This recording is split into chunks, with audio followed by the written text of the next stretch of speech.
2022 Bridging Foundation inabwera ku Malawi. Boma linalipira accommodation, air ticket ngakhale zakudya. Nduna za boma zinalengeza pa social media. Bridging Foundation yapereka 7 trillion grant ku dziko la Malawi. Bungwe limeneli ndilakuba 2016 analengeza 200 megawatts ku Liberia. 2022 anakumana ndi Yoweri Museveni, anamuonjeza $500 million. Potero anafikanso ku Malawi kuno, anamuuza Chakwera utipase 700 billion, ife tikupasa 7 trillion grant. Pamene amazindikira kuti anthu ali mbava za ku Nigeria, misonkho ya boma yapita kale. Akuluakulu, inuyo munaona kuti madona afuna kuthandiza nkumapempha ndalama, transport, malo ogona. Bridging Foundation inaonjeza kumanga 2-story building ku Malawi, pa Chingereza amene kuti Twin Tower, koma ofesi yawo ku Belgium akupanga rent. Munthu ulibe nyumba yokhala ukupanga rent kwa mgona ndi kumanamiza zako kuti umangira nyumba, pali nzeru?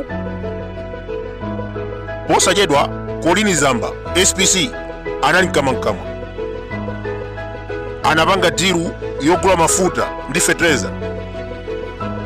Mukayifufuza bwinobwino 1.1 trillion. Samukawale anatuza pa Zodiac. Boma lukambira ndi shehe pa nkhani ya fertilizer.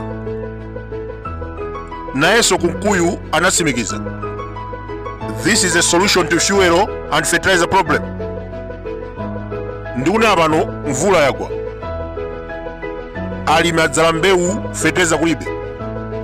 Miyezi 3 mafuta akusowa. President anasazika ndupita kugula mafuta. Atafika ku Dubai tinamuona ku phwando la Idi. Nkhani ya shehe Bridging Foundation anaisiya, akukamba za government to government contract. 2020 itsanana bola DPP inachoka mboma. Lero akweza chilichonse Amalawi akulira, akusintha kumana kuti ngakhale talephera kuyendesa dziko, boma ndomweli. Agulisa mapiri abandrama, leronso abisa nyanja. Akuluakulu, history is the best teacher. Poyamba Uitu inali Tanzania, anayipereka ku Kenya. Burundi, Rwanda inali Tanzania. 1916 kudzafika lero ndi mayiko oyima pauka. Kionga inali Tanzania, pano ndi Mozambiki. Kapurive imapezeka mali ya Zambia, Zimbabwe, Namibia, Angola. 1890 analipereka ku Namibia up to date. Munthawi yomweyi Britain ndi Germany anapanga mgwirizano. Songwe River, nyanja ya Malawi ndi mbali imodzi ya Nyasaland.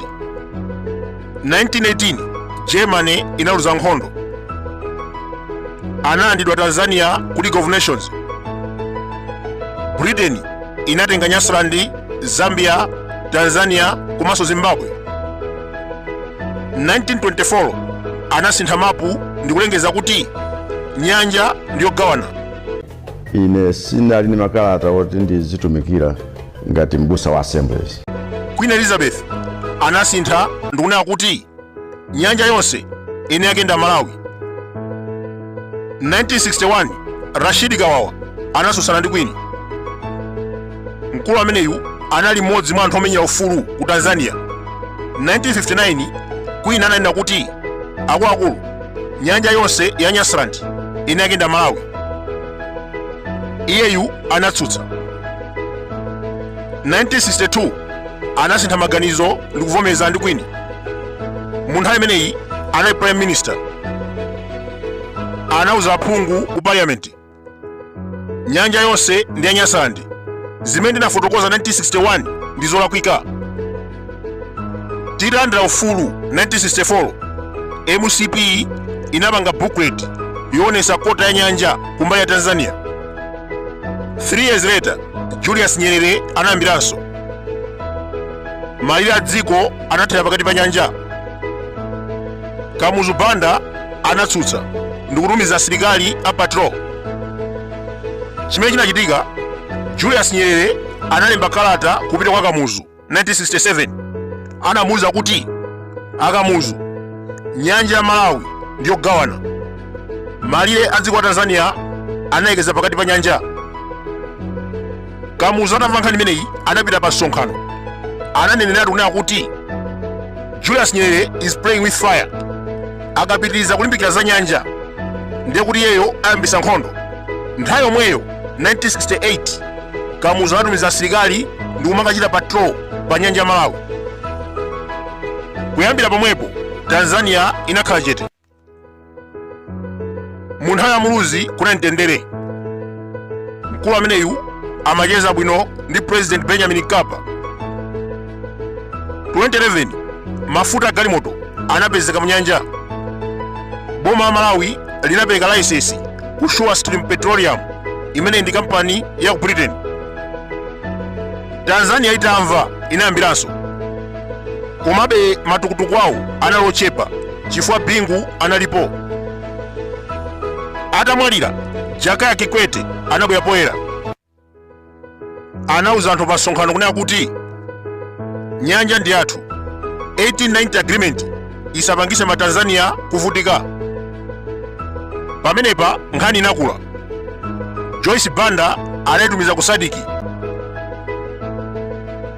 Komabe Malawi inasiya zokambira zimenezi pamene zinadziwika kuti Chisano wa ku Mozambiki amakondera Tanzania. Ndikunena pano asintha mapu. Mbali ya nyanja ya Malawi ikuoneka mkati mwenimweni mwa dziko lawo. Anenetsa kuti sakupa chilichonse kaya ndi nkhondo amenya. Anzathuwa ali ndi mafighter jet okwana 14, mahelikopita 17, ndege zonyamula asilikali ndi katundu ali nazo 6. Malawi mahelikopita alipo atatu: 1974 modelo, 1968 modelo, komanso Dolphin 1975 model. Ndege zinalipo 5, imodzi inachita ngozi ku Chikangawa. Kusoweza kuti tasandi 4. Ziwiri anagwa ku China 2008 model. Palinso zina ziwiri 1966 model komanso 1970 model. Akuluakulu kupemphapempha kumapereka utsiru. Mu nthawi ya Fred achakwera anali bize kupemphapempha maiko osiyanasiyana. Tanzania inatumiza asilikali komanso ndege ziwiri. Ndege imodzi amayendera President Lazarus Chakwera. Ndi nthawi yomweyi a Tanzania anadziwa kunena kuti ku Malawi kulibe ndege. Vice President anachita ngozi ku Chikangawa, asilikali ndikumaopa kulowa ntchire. Ndege magalimoto opulumutsa Vice President kunalibe. Tanzania imaona zonsezi. Kukuoneka kuti kulibe anthu ndiye ndi kunkhalango yoti ndikovuta kuyenda, komanso kukuoneka kuti nkhalango ndiyokhwitima. Umenewu ndi umboni. Malawi is very weak compared to Tanzania. That is why akulanda nyanja akudziwa kuti palibe chomwe angachite. Chimene Malawi atchuka nacho mu nthawi ya Chakwera, chimene atchuka kwambiri ndi kuvala nyawu, kupita ku dambwe komanso kunyamula zikwanje. Vice President kuphedwa, magazi kubedwa, malovu kubedwa, thukuta kubedwa, black box kubedwa. Mapeta ake ndikutuza kuti pilot anakwesa ndege. Adziwa bwanji?